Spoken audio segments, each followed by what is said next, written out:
Are they're using words out of dictionary as an entropy source, right? And just English words that they're actually numbered, like 1 through 6 and 8, they use dice. And yeah. Very interesting you bring that up. How many people here go around saying car, boat, Jack, Bob, Timmy?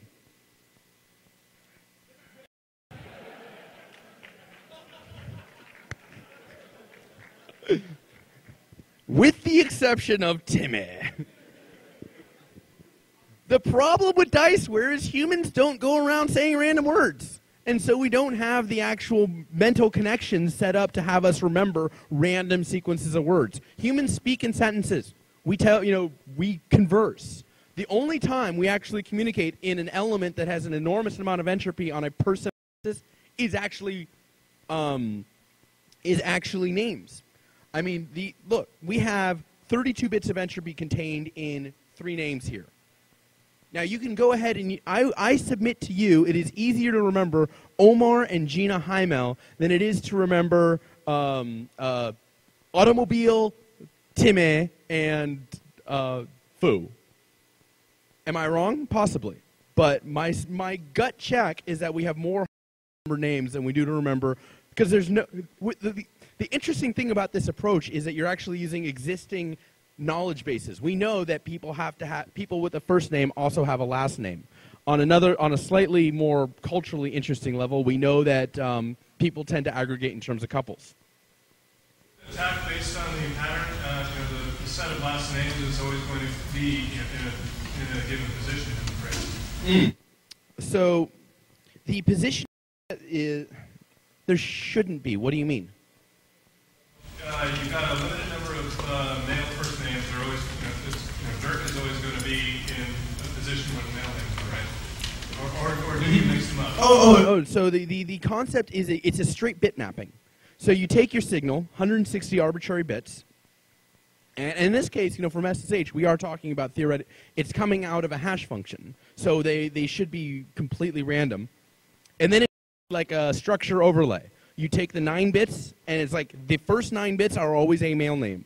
The next 10 bits are always a female name. The next 13 bits are always a last name. So because of that, the structure is there only for us, basically. It's only for the fact that we were, And in fact, that's actually an interesting observation. In cultures where last names come before first names, this would probably need to be reordered in some manner.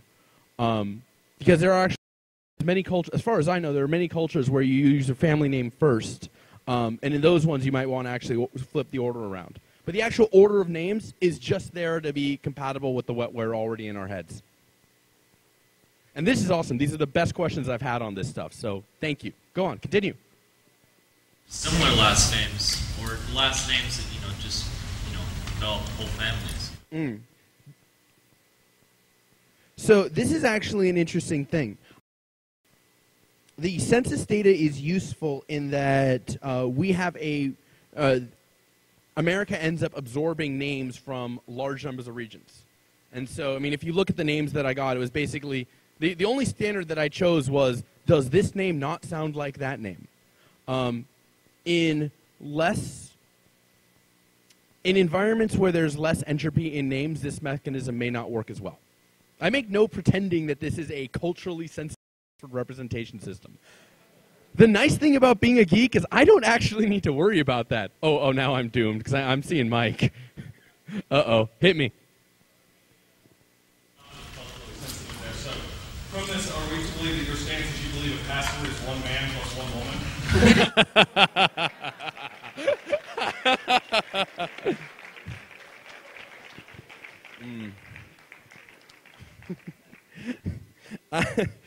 I'm using married couples to represent SSH keys. My belief in the sanctity of marriage is not actually high. All right, we got anything else? All right, cool. What's up? What's that say? 15 minutes? Oh, man, I'm going really slow. All right.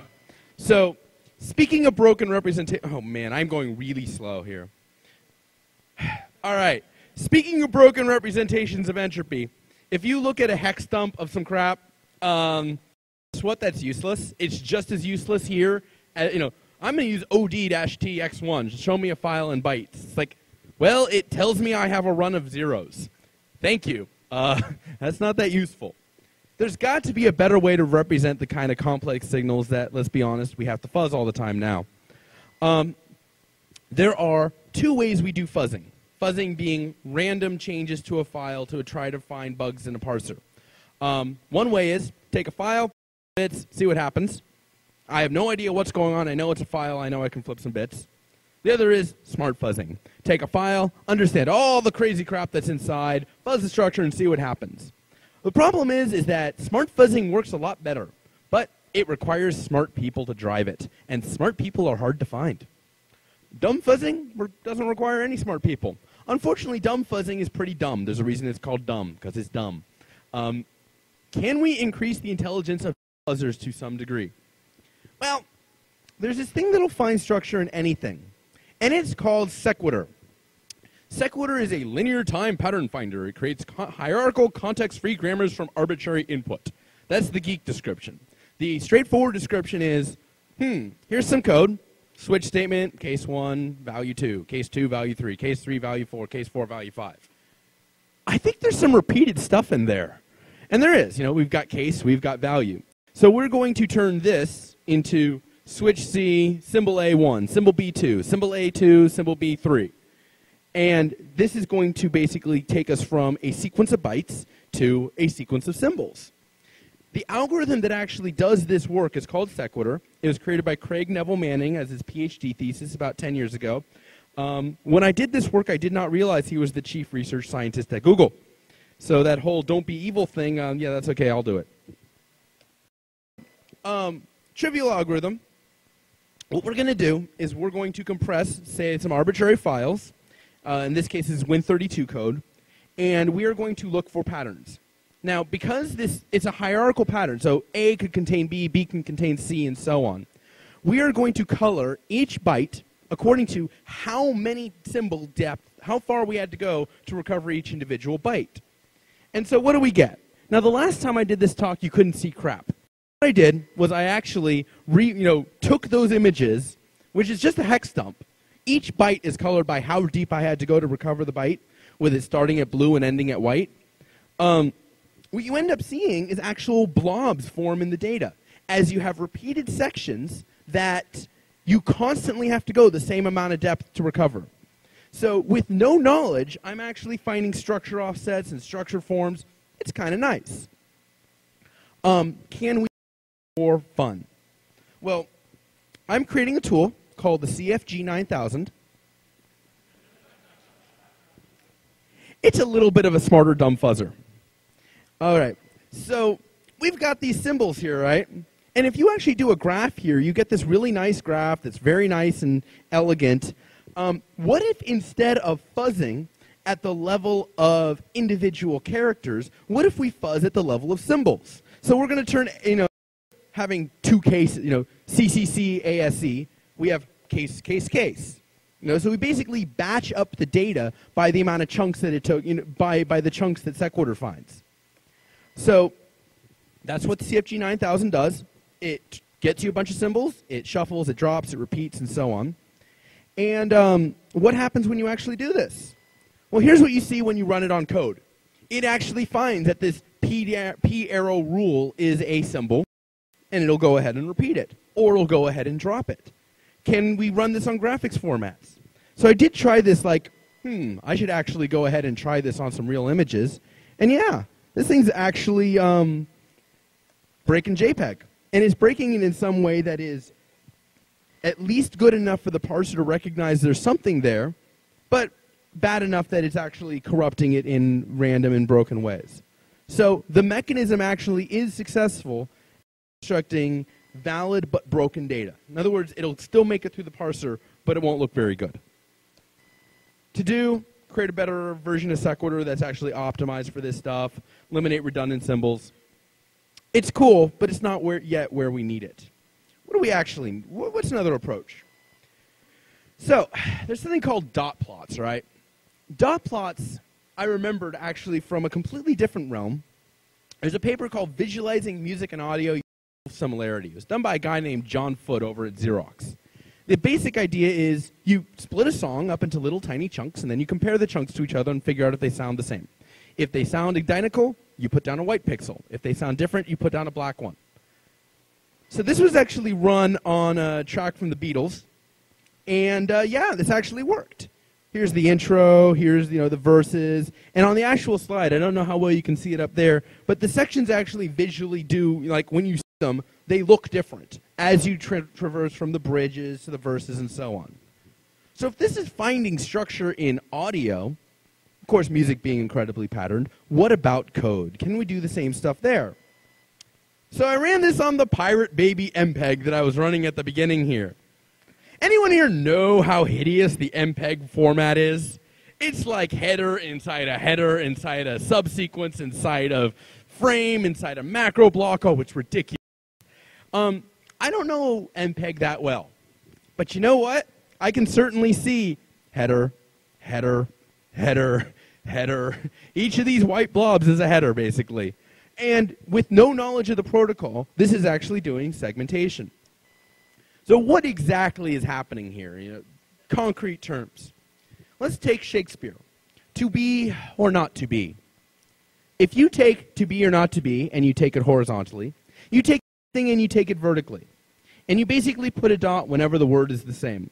Well, obviously you're getting this big diagonal line down here, just like big diagonal line down here. But you also get repeats, because the to be at the beginning is repeated with the to be at the end. And so you'll get a diagonal repeated. This is from John Hellman's paper, which is really, really good. So this stuff is actually, I'm not just pulling it out as like, wow, this is for code. Turns out the bioinformatics guys were the first to really realize, we're looking at a file format even more hideous than what's coming out of your computer. We're looking at the human genome. Let's find some patterns in it. They actually did a lot of this work first, but it turns out that it works really well on code. What could we possibly want out of these images? Well, without having to know anything about the file formats, we want to know section boundaries. I want to know, I may not know anything about MPEG, but I know that this block, that this sequence of bytes right here is different than this sequence of bytes down here. That there's a different statistical profile, that there's a different nature. And that if I'm going to do fuzzing, I'm going to fuzz each of these blocks one at a time. Because I want to reach different chunks of the underlying code. And the best way to do that is to break only one thing at a time. The other thing I'd like to do, of course, is to get some view of exactly what's going on. I mean, if I can look at a given pattern and say, oh, this looks like, maybe I can get some more data. So what if I try this on various other file formats? Like Java class files, like .NET assemblies, CNN's homepage, HTML being much more dense and much more internally repeating because HTML is so redundant, looks rather different than a .NET assembly. Packet traces. I look at file formats as basically, imagine you had a bunch of packets and couldn't tell where one stopped and another began. Welcome to file formats, they suck. x86 code. Like I told you, we can run this on chromosomes. Nintendo games. Okay, I know crap about 6502 assembly, but I can at least tell you there's one thing here, there's one thing here, there's one thing here.